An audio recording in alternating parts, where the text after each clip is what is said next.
Thanks for staying with us. And this is Today with John and Helen. This week, we focus on pensions. Almost every government worker, federal or state, has a story to tell, especially the retirees. You can say that again, John. A stitch in time, they say, saves nine. And that's a very wise saying, because a lot of people who have been through work and retired really depended on information from the admin and the accounts department and knew next to nothing about what they have in stock for them when they eventually leave. And that's why we're focusing on this subject today, especially for those of you who are still at work. Knowledge always is your power. Yes, so listen to this show. Certainly, Helen, knowledge is power. Well, let's cool down the tempo a bit, like they say. Let's see what are some of the things happening around us, or that have happened around us this week, as we catch our usual chit-chat before the show. Okay. Helen, what do you want to talk about? We're flying through this morning. I was shocked to my bones today. I've come across it a couple of times, but like I saw today, a video that's gone viral. Some seller of stockfish and crayfish in the market, visibly right there spraying, what's that thing that you use to kill? Yeah, there's a name. Yeah. Sniper, I will call that name. And a woman accosts him, and he is like, no, this is what we do. Go to any market. This is what we do with the stockfish, with the fish itself, with the crayfish, and with the beans. So what does it do to the fish? Make it sweeter or softer? I have no idea, but that's poison. That's poison. So I'm asking. Is gross. That is something that is really bad. And it's not only with the stockfish people. We've heard about the vegetable, the fruit sellers. And we all eat these things. We just pick them. God. You see, I think what we need to do now is to strengthen our health. Health? Yeah, but who are the people who should enforce this? Yeah, who are the people who should go around? People, What's NAFDAC doing? Is that okay? That's drug. That will be health and sanitation. Some department there who will check on the practices of these people. No wonder you just run into a series of diseases now that have no names. Oh, Helen, please let's start on that note. Okay. Let's dive into the focus for today. And I also saw something very quickly that Nigerians are stranded at this moment in the diaspora over expired passports. This fear was raised a few months ago, and the Minister of Interior said no cause for concern. As soon as they're arriving at the airports, their passports will be renewed. So it means that promise is not being kept. If Nigerians in the diaspora are crying now. It may just be coming to the fore now, but it's always been there. Okay. It's always been there. Because I had an experience with my daughter when she was abroad. Just to renew her passport in Canada, she had to contact an agent in New York and all of that. And she was almost losing her place in Canada, until we were able to eventually get it done. So it's always been there. Yeah, but now the Nigerian government say, don't worry. Just get home. They will always say, don't worry. Wow. So what they have to do is they have to do something, about it. The system is not as seamless as we would expect it to be. Okay? All right. Helen, let's talk pensions, please. Let's talk pensions. All right. So back to our focus area today, which is pensions. And joining us to answer so many of your questions, because that's our job here today, to answer as many of your questions concerning pension. That's what we're here to do today. And to help us do that, it's Mr. Tunji Andrews, who is our first guest on the show this morning. Yes, our first guest. And we have loads of questions for him. But first, let me introduce him properly. Yeah. Tunji Andrews is the co-founder at Awabah. That's what he says it is, Awabah, a digital platform providing pensions and access to the self-employed and the financial literacy advocate. He's also a microeconomist, thought leader, and renowned media personality. Mr. Tunji Andrews. You're welcome to the program. Thank you for having me. Good morning. I'm going to start you off with 2 questions. The first one is rather personal. Okay. I see a streak of gray hair on your beard. And that suggests that you may just be a young man after all. So why is he talking And that pension? you are. So why are you talking pensions?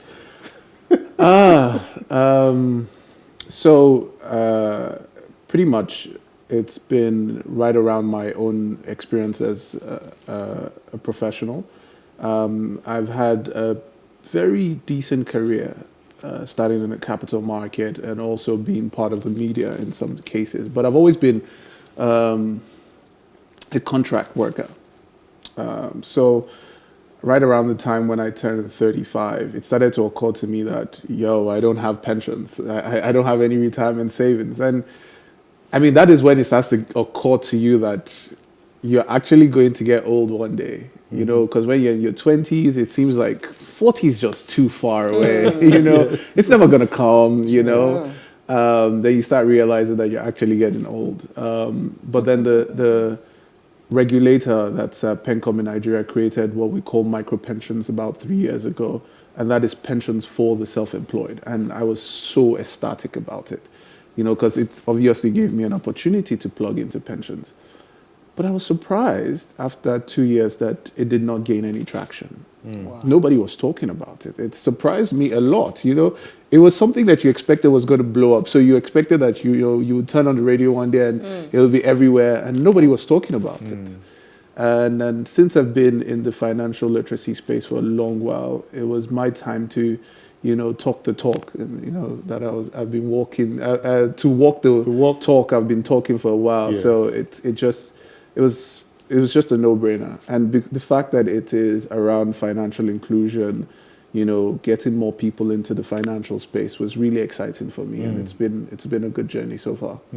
Okay, I'm as excited as you are, and somehow, unfortunately, I'm getting to hear about this in depth. Yeah. All right. So can you tell us a little bit more about this microfinance, Micro pensions. pensions thing? All right.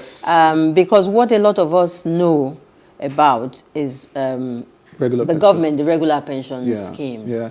So it's not any different. So I normally share a story of a young man named Cletus. Cletus was the subject of a BBC investigative journalism piece on the hell that pensioners go through in Nigeria. Cletus had worked for the government. Cletus had retired, expecting that he will be sorted after he retired. But because of the corruption in the system and many things, Cletus was literally living in poverty, no money. In fact, the government had declared him dead, but he was still alive. And the BBC crew had gone there and showed him that he had to say, "I'm not dead, I'm still alive." And this is the story of a lot of Nigerians across, wherever you work for the government. And I think in 2004, they realized that this government pension system probably is not sustainable. So they created a private pension system, regulated by PENCOM, which of course is regulated, managed by the PFAs, held by the pension fund custodian. So this is you contributing towards your pensions. The problem to this is that in Nigeria, we have a labor force of 70 million people. That is people able to work, available to work, and ready to work. Of these 70 million people, only 12 million of them have pensions. In Nigeria today, we have 35 million people working informally with no pension savings. Okay. They are the Uber drivers, they are the keke drivers, they are the graphic designers, the cake makers, the people who sell on Instagram, all those people, no retirement savings. And the irony to it is that in Africa, we generally tend to look at our children as our retirement savings option. Yes, of course. You can't blame anybody to think this way, because in Africa, a good child is the one that takes care of the parents. That's it's not a bad thing. But we do see that the world is a bit more complex these days. It's not as free as it used to be, you know, many, many years ago. People are facing more bills. People are facing more challenges. There's so much catching people's attention that you do not want to put that burden. In my mind, it feels like an unnecessary burden on the children. So why don't you plan for yourself? You know. Okay, Tunji. You're serving the meals now.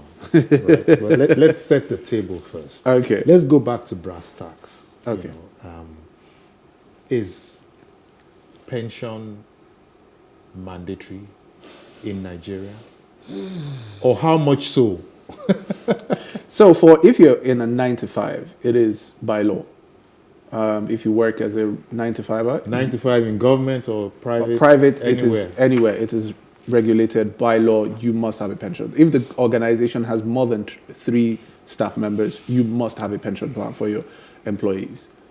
And that's the law. But the micro pension side is entirely voluntary.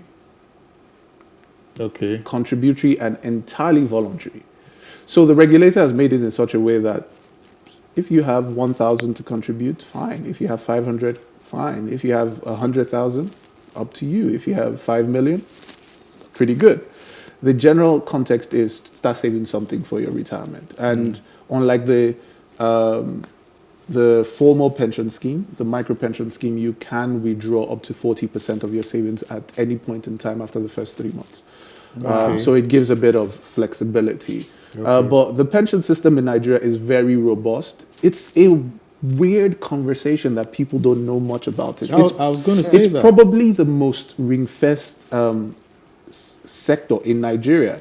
Probably a little bit more organized than banking as a whole. Because people do not even realize this. So when you're in a 9 to 5 and you pay your HR pays pensions, the HR doesn't actually pay the pension contribution to the pension fund administration. Human resource. You know, we agreed we were going to break this down to the... Yes. So they don't actually pay the funds to the pension fund administrator who marketed you. Okay. They pay it to an entity called the pension fund custodian. Which is a pool. Yeah. So what PENCOM, the regulator, did was they separated who holds the money from who markets you. Okay. So your funds are managed by, in real sense, 3 entities: PENCOM, the PFA, and the PFC. So it's a way that to make sure that your money is entirely safe. Before anything can happen, 3 entities have to actually come together. But doesn't that complicate the payment? Wow. Well, it does. But, and honestly, it does. But the one thing the regulator has consistently said is that we want to make sure that when you retire, you will meet your money. So that it won't be the case of all, like Cletus I just spoke about, who worked all through his life and is expecting to come to a pension, and then he's being declared dead before his time because somebody doesn't want to pay him. Yes. So, I mean, so you've defined, pretty much you've defined the different kinds of pension schemes that we have. That was going to be my next question. Okay. Are there But only I these think 2 types? In a large By the way. sense, yes, there are the 2 types. But in the first one, we now have 4 different funds. Okay. So at the beginning, because I mean, that pension system is barely 20 years old. So the regulator was very strict about where people, the pension funds could invest your money. You know, don't put these people's money in stocks. It's volatile. Okay. Don't put it in this. It's too volatile. You know, keep it in very safe. And the returns were not as robust as most people would like. So they've created many funds now in which if you're younger and you can still take a little bit of risk, you can opt for a different fund which can go into, you know, riskier assets and, you know, give you better returns. If you're closer to retirement, it's let's keep this person's funds stable. So there are 5 funds altogether, but really targeted at 2 sets of people. Okay. Now,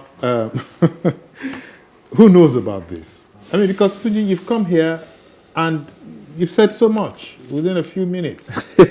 But I tell you, I'm not sure Helen does. No, you know what? I don't. You know what happens? Yes. Well, you have been a big boss all your life.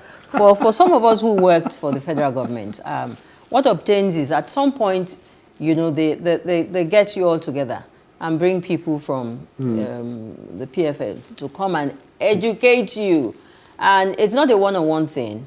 So you really don't have sufficient time to ask all of the questions. So it's like, this is what happens, and this is what you need to do. So go ahead and do it.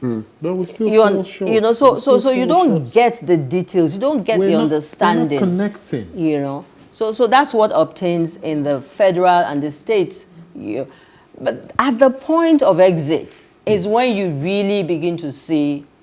It's a complex conversation. You understand, yes. Yeah. You know, because for instance, we try to advise people, if you're going to retire, you want to start the process at least 6 months before you retire, not when you retire, because there are a lot of paperwork. And you know, the way the regulator has created it to be able to ring fence it, it takes a while. So I am slightly. I get the conversation around the fact that pensions is opaque. I feel it has been designed that way by a few people, and it's not just in Nigeria, I think it's globally. But there are organizations like mine that can't sell an opaque business, because we're selling to people who it's entirely contributory for them. It's entirely self-motivated. There's no law saying that they must contribute. So it has to be their decision. Yeah. So you have to educate them. We have a slogan at Awabah. We say we try to improve their financial understanding so people who know better can actually do better. You know, rather than, you know, give them a product and say, this is what you need to do. So we need to educate them. So for instance, people don't realize that all the pension funds do not return the same ROI every year. That's return on investment. Some do 7%, some do 11%, some do 12%, some do 14%. You might be with a person who is doing 5%. Yeah. And you've stayed with them for 20 years, you just did not know. Yes. You know, but those are the things we're trying to make people understand. You need to have power to be able, even for the people in the formal space. Right now, you can move from one PFA to the other. Most people do not know. Yeah, I'm glad you talked about this thing at the beginning. You said it's almost like the banking sector, because you can have XYZ amount just stuck in your account there, savings account, and your officer, you know, knows that you can do something better with your funds, you know, but he or she is quiet. Absolutely. Nobody's telling you, please do this. It's going to pay you better. Absolutely. Maybe, I don't know, is it in the interest of the bank or in the interest of, you know, but that's a question for another day. But I just know that it does happen. And when you get to know about it, you're very angry. Why are you my account officer and you can't advise me, you know, properly in my interest, really? But maybe when we do banking, we could look at that. The administration of pensions has been fraught with issues of mismanagement. You mentioned it before. And distrust at all levels. At the end of the day, is it often the worker who suffers? And why? Well, the previous pension system, yes, it's the worker. Absolutely. Previous pension system, the government pension system, it was absolutely the worker. So that's because not previous? Yeah, so it's well, in the real sense, it's still there, but it's now not universal for the entire Nigerian public. Okay.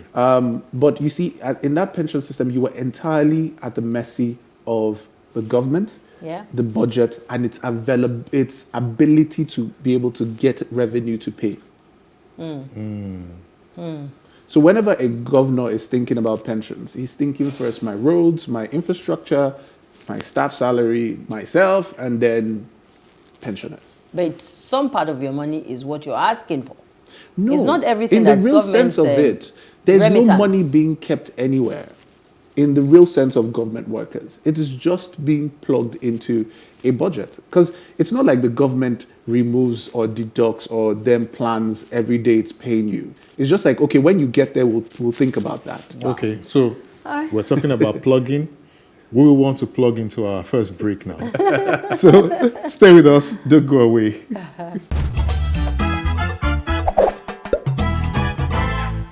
Thanks for staying with us. It's in case you're just tuning in, this is a wholesome, Family Weekend Show on Plus TV Africa, where we attempt to answer all your questions on practically every matter that affects the family. Today, our searchlight beams on pensions, and we move into the second phase of our conversation. And Tunji Andrews, a pensions expert and media personality, is still here. Tunji, how now? Thank you for having me. It's so good to have you talk pension and you're this vibrant about it. Because many years ago, we heard how many people would line up every year. You needed to come and show your papers that you were alive. It's unfortunate. And millions of them would just My drop. father was one of such people too. Yes, my father too. I never liked it. You know, I Yes. never really liked it. The fact that they always had to have an ID card, and every other 2 years or so they had to get a new ID card to make sure that they were alive, and it was just a very and they had to go for verification. It was So just my father worked with the railways. There was a time he couldn't. That was He novel. couldn't move anymore. Yes. We always had to take taking him there. the Then he lost his sight, and he just said, "Look, forget it." it's sad. It's sad, really, and that's one of the reasons why I'm excited about the pension system. You know, it's contributory. They deduct about 7.5% from your salary, and your employer contributes 7.5%. That is for the formal sector, so that the money is there when you retire. Okay. It is your money. It doesn't belong to anybody. Nobody else can have access to it as long as you're alive. And, you know, the conversations around it are very robust. It just hurts me a lot that we have to be the ones doing the education now. Well, it's a global trend, because there are companies like ours in the UK, for instance. There's Pension B and Penfold, who are doing exactly what we're doing. And you would think that with such a robust pension system in the UK, everybody in the UK should know about pensions. But absolutely, they do not. So we have people like me also there. We'll come to the UK. Okay. So at the moment, is it that our model of running these pension schemes in Nigeria particularly isn't the best for Nigerians? You know, because we've seen other countries where these same schemes run seamlessly to some extent. I would say that ours is not as mature, but it is probably one of the most stable. Okay. I'll explain why. So in the US, for instance, pension funds are available for almost everything.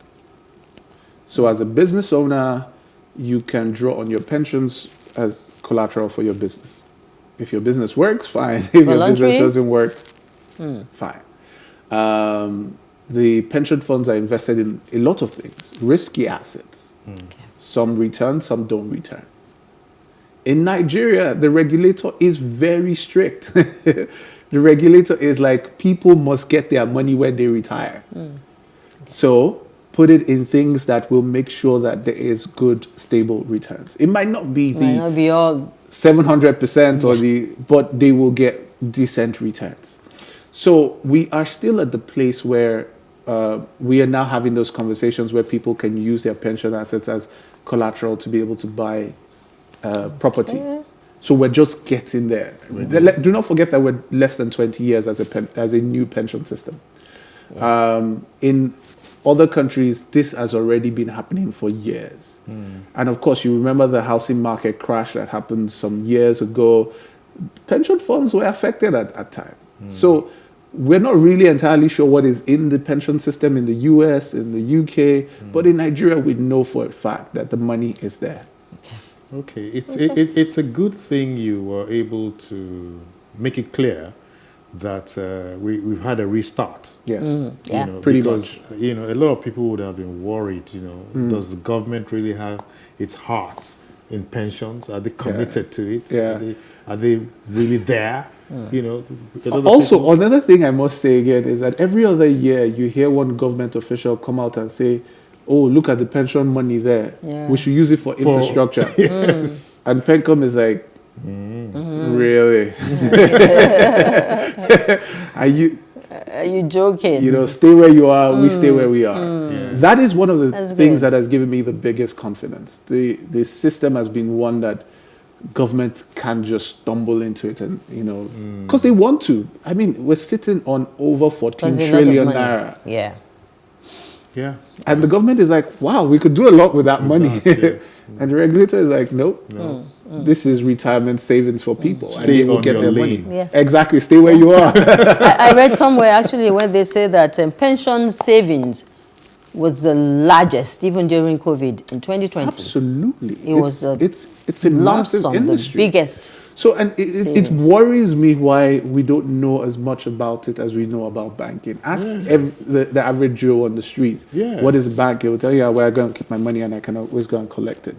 What's pensions? And Yeah, I think the communication is still a little bit short. that's why we're here. That's why Yeah. And because we're concerned about the workers, because there's a spillover from what happens to the worker to the entire family. You know, because the father, the mother, you know, There's a everybody's, rippling and effect, you hear a lot of people committing suicide right now, and it's as a result of issues Lack of that are linked with finances and sufficient means of livelihood, and especially when they have exited, you know, paid employment. A month or so ago, I read about the agitation currently going on by some retirees who have formed themselves into some associations. And they're saying, for God's sake, what is government's business? If you've saved money for me, when I exit and I say I want 100% of my savings, please go ahead, give it to me. I have what, you know. Yeah. What's your take on that? The government's response is the money is not there. We know the money is not there. It's clear that the money is not there. Because the real sense of it is that as you're going year on year, the government should be taking out money and putting it somewhere. That is the real sense of it. I think in some states, this happens. In some states, this happens. Because I do know Lagos State has a robust pension system. In some states, it doesn't happen. It is noted for accounting purposes, but the money doesn't actually move anywhere. It's just just note that this should go here. But is it in the interest of the worker who has retired, you know, to get all of his or her money at once? I don't think so. But with the new pension system, it is really your money. You decide what you want to do with it. We can advise you that, you know, get a lump sum and then spread the rest of the payments. You know, Yeah, that's what the lump happens. sum helps you do whatever you want to do. Maybe you want to retire somewhere, you want to buy a house, you want to do this. The lump sum helps you do that. But then you need that steady income, you know, especially as you you grow older, your diets get better, you know, you need better health care, you need better conversation. So stable income is necessary. No matter how little. No matter exactly. Because no matter really, how little. much is it? Yeah, really, it's you know, it's at that point you need to have everything come to you. Okay. When you were younger, you could go to it. You know, you need everything to come to you, and you need that capacity to be able to. Okay, John, have it I know come. you're itching to ask a question, but there's something else I want the guest to talk to me about. It's about our expectations. Maybe as workers, we need better understanding of what our expectations should be. Where do we look for help in case people have questions? You know, where can they get some help? There's some legal So first rights. of all, if you're contributing to any pension scheme across Nigeria, find out from your human resource department which pension fund custodian it is. Walk to their office, and something is you're supposed to be able to do what is called a revalidation. That is just to be able to update your data in their database. But they are mandated by the regulator to give you every single information you require. That is how much you have saved, how much your employer has saved so far, whether they've been saving or they do not save. It is your right. If you go there every day and demand for that same information, it is your right to get it. They will print it for you if you so desire. Most people do not realize that this is something, but it is actually. And also, if your employer has not been paying, you also have the right to escalate this to PENCOM and sue your employer. Because it is a legal right. It is mandated by law that if you're more than 3 members of staff, it must be paid 7% by your employer, 7.5% by your employer, 7.5% from your salary. Some companies will deduct it and not pay. Yeah. You can sue, you can escalate this to PENCOM, and PENCOM will take it up. In fact, you don't even have to, let PENCOM know who is escalating this. There's an anonymous portal on the website. So just go to it and you'll be able to escalate those conversations. But really, you first need to know what is there. Oh, yeah. And it's from what is there that you now take the conversation. That's from the revalidation. Exactly. Yeah. And then if you realize that the pension fund administrator that you're working, has your money, is not giving you the kind of returns that is favorable in the market, you can move. You can move. You can move to any other one. Yeah. Any other one, really. Okay. Now, we've sorted out Helen and her age group. Right? Let's talk about us now, the youth. Yeah. When do you start to break the youth into the pensions culture? We have started. And that is the conversation I'm having consistently with people via social media, Clubhouse. I tend to have conversations like that over and over. So here's the thing. The earlier you start, the better for you. You can save a little as 5,000 when you're in your 20s. It's easier for when you're closer to retirement because you have to save a lot to get to retirement. There's a publication we put out about how much you need to retire in Nigeria. Yes, you need about $300,000 to retire in Nigeria comfortably and not work anymore. How many people can save up that? So imagine if you start saving in your 20s, it's easier to be able to save up that money.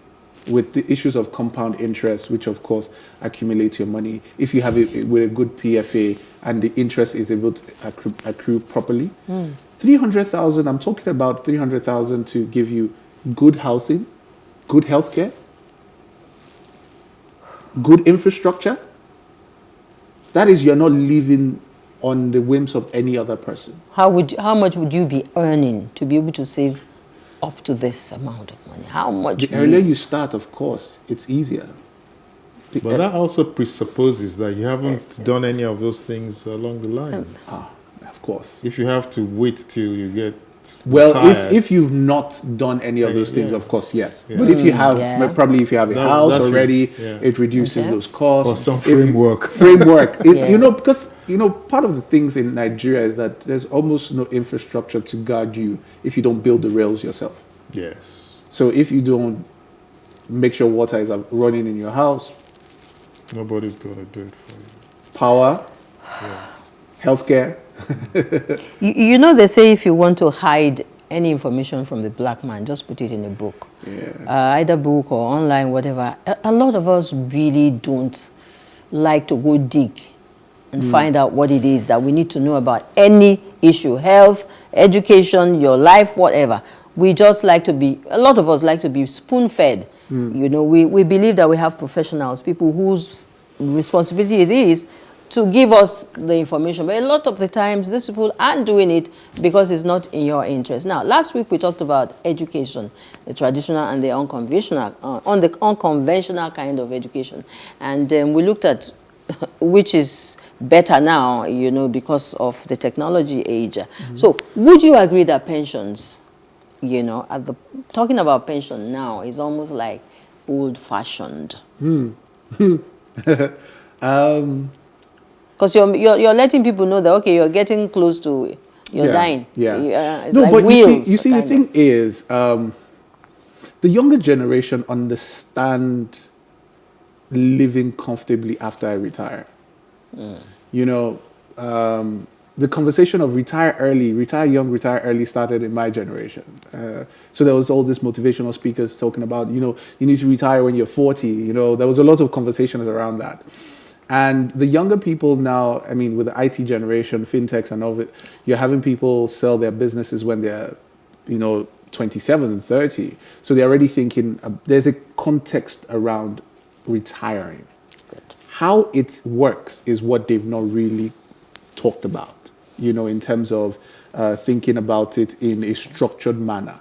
So there is an African thing where we believe we will blow one day. Yeah. So just keep hustling. Yeah. I'll blow. So when you blow is when you begin to think of what you do with what you have blown Exactly. with. So now I just have 5K. Don't worry. Let me eat. Let me eat. Let me eat all these 5K. Tomorrow, tomorrow we'll do it. We'll do it. But it means that most, I saw one of my friends recently, and I remember that when we turned 30, I told him, I wrote on his Facebook wall. Facebook was hot back then, and I was like, "Hi," I was like, "Happy birthday, friend."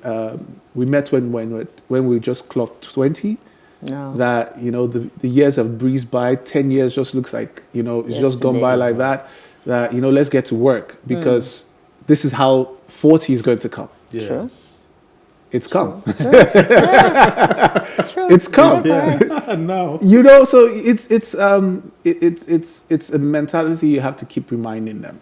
Unfortunately, nobody has spoken to them about structuring it in a sense where little aside, put it this way, invest here. You see, don't even think about pensions first. Think about the life you want to live when you retire. Don't put a name to it. Exactly. Just look at the life you want to live when you retire. And I paint a picture of my retirement plan. I want to retire to Jos, Plateau State. I love Jos. Okay. I love the landscape. I love the weather. I love the fresh air. It's beautiful. I want to be able to live on a parcel of land where I can live off the land and be able to come out. I love exercising. I want to be able to run on my piece of land, and I want to be able to be, so this requires money. Sure. Do I have all that money in my bank account? No, of course not. But can I save it? Yes. Yes. So it's about having the end in mind. What kind of life do you want to live? What's the quality? Do you want to live in New York? Do you want to live in San Francisco? Do you want to live in Budapest? Wow. That is the conversation we're having with the younger people. So it starts with that end in mind. And once you paint that picture and they realize that picture is very expensive, they know it's expensive. So we're like, you don't have it right now, but you can have it if you start planning now. So that's how we start that conversation with them, and it builds a better picture. Wow. Excellent. Wow. Wow, we're almost run out of time, Guy. Awesome. But we do know that it's not all negatives talking about pensions, especially in Nigeria here. Please give us a few positives, maybe 2-3 things that are key that if anyone was just joining the show right now, they wouldn't have missed it. Yes, we've been able to grow the micro pensions savings in Nigeria over the last 2 quarters by 50%. So it shows that more people are saving, more people are contributing, more people are joining up, more informal people are seeing the light. So we hope to grow this to about 100,000 in the next 1 year. But yes, we're seeing very, very good responses, and it's very encouraging. Very encouraging. A lot more people are seeing the light. Yes. That's the takeaway. Yes. And again, I'll also remind us, know better, do better. Exactly. That was a very profound statement you made. Yes. Tunji Andrews, I must say that he has schooled us. It's been awesome, having you. Especially, you've shed so much light professionally on the issue of pensions. We want to thank you so much for being with us on this program. And I hope that we'll have you back here very soon. I'm always available. Yes. So we can do more, on this youth aspect. Yes. All right. Thank you, Tunji. Thank you. Okay. We'll take another break now. Yeah, but it's school fees time. Schools are resuming next Monday for a lot of parents, anxious, and different times it is for families looking for the money. We talked about it for school fees. Fumi is standing in for Pharaoh Owotomo, and her guest is Mr. Onome. Hi, this name, where are you from? Owovorole. Owovorole. And the two of them will join the show after we have had the segment with the Keep Fit people, and that segment with Fumi is called Lifestyle and Wellness segment. All right. Let's shake it up now. Okay, so break, let's just take a break and join the Keep Fit people and take away those unwanted weights at the wrong places. All right, let's join the gym.